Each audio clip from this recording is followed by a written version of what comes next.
I don't know what to say.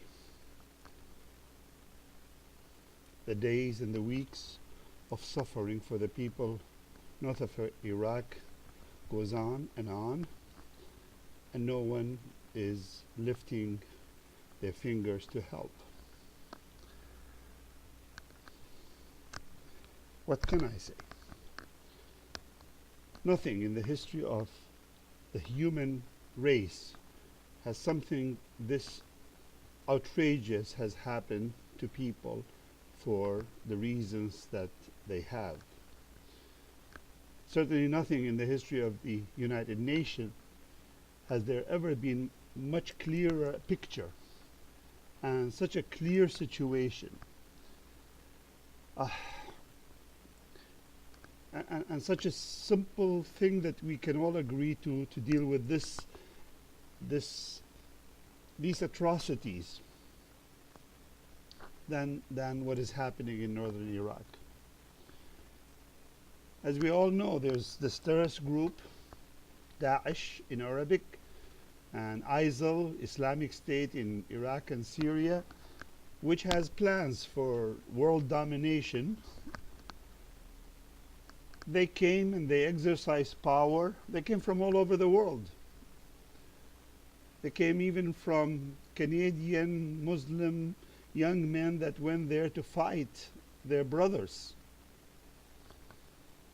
They're exercising their power over innocent people, especially, of course, over minorities like the Christians and the Yazidis and the Shabak and even the Shia.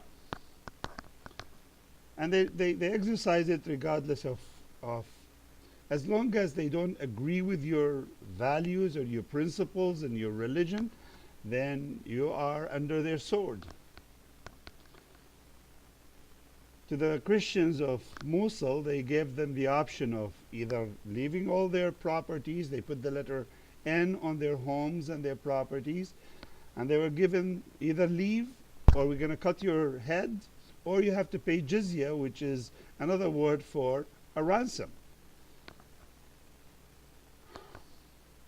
I really don't know how to explain it any more clearer. This is something the United Nations, it flies in the face of everything that the United Nations has stood for. There is every abuse you can imagine of the Charter of Rights and Freedoms that we in the West, and for that matter the whole world, has been fighting for, has been proclaiming all over, and this group of people are coming and tearing apart every single word of rights and freedom, all under the guise of religious fanaticism. They want to proclaim only Islam, and if you ask the Muslim, they'll tell you these people have nothing to do with Islam, but they are what they are saying they are, that they want to establish an Islamic state and put the Sharia law as the basis of that state. And in the midst of doing that, they quote to you every line and verse from their holy books to justify their actions. Now, an average person like me, I would justifiably think, isn't this a clear case for the United Nations to act? Isn't this a clear case that we should all come together? Why are we sitting and watching? And some of us not even watching. In fact, we just turn the channel and look at something else. Why bother? These are people from in foreign, faraway lands. But they're not, my friends. They're not. I tell you, there are people there from Canada, from Australia, from America, from Europe. They are young Muslims that have drunk the Kool-Aid that some imams tell them that they should go and fight for Allah, whatever that means, and there are 72 virgins waiting for them in paradise. And you know what? They really truly believe it, and they're willing to kill themselves and to cut the heads of people on that promise that their prophet told them that that's what's going to happen to them. And guess what? They're actually not only cutting the heads of these people, they're playing footballs with the head of human beings. And you watch them on videos, and we're sitting down and doing nothing. I'm frustrated, I'm tired, and I'm very, very sad that we have reached to this stage in our civilization. And I really do blame the United Nations for this. These were not the principles of Woodrow Wilson when he established the League of Nations. Wasn't this supposed to be this organization that was going to prevent wars, or never again that people would have to justify wars, and instead you'd involve them in dialogue? That the nations would come together to fight evil. Well, what could be clearer case than this? This is an ideology of evil, ideology of terror, and I really wouldn't even want to compare it to anything else. The closest that I can think of is during Hitler's time. The way they went about committing atrocities and Holocaust, and the world for a while didn't even know what their plans are. And we were blind, and our ancestors were blind to the Nazis' atrocities and their plans. But that's not the case with Daesh, this ISIL state. They put their maps right there on YouTube, and they tell you right away that we are going to fly the flag of the Islamic State all over the world. There's no doubt about it. We're not blind to what their ambitions are. And just imagine what will happen to us if these trained jihadists come back to their original homelands. How many of these would it take in a city like Toronto? 50, 60 to turn it upside down? Just think about it, for heaven's sake.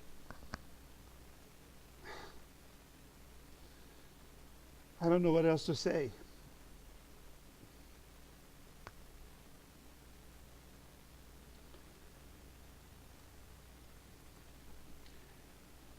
And I don't know how many of you have actually watched the pictures of death and starvation and children dying in front of our own eyes.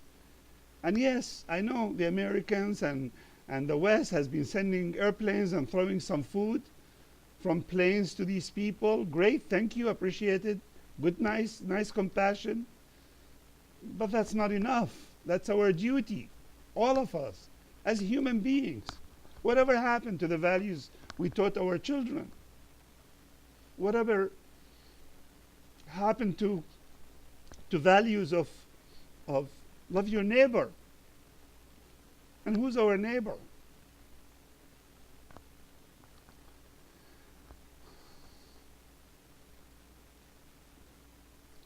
Yes, the United Nations passes stupid, silly resolutions, words, and they don't mean anything.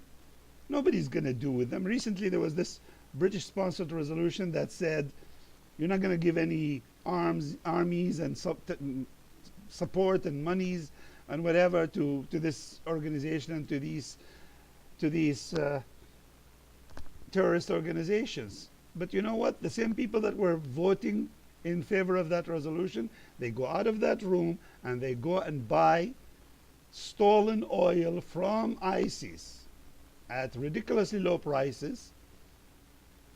And wow, what a great resolution.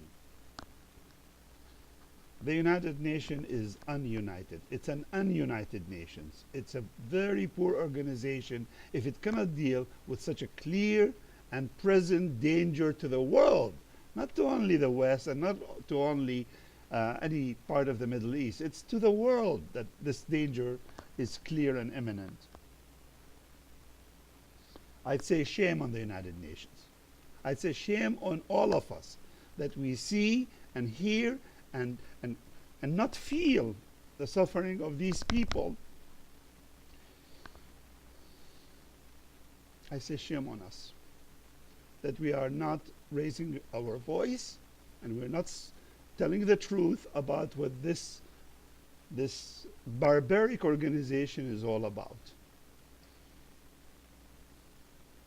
And he that shuts their mouth about telling the truth it helps the devil, helps the evil to accomplish its purposes. We all need to speak up. We all need to act. United Nations, you must act. Security Council, you must act. Yes, there are always consequences to every action we take, but this is a very evident evil, and it must be squashed. It must be annihilated.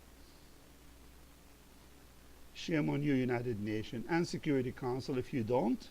Shame on you, human beings, if you don't stand up and be children of the light against those children of the darkness and children of evil that are bringing terror to the rest of us. Please, I urge you, I beg you, speak up. For humanity's sake, speak up.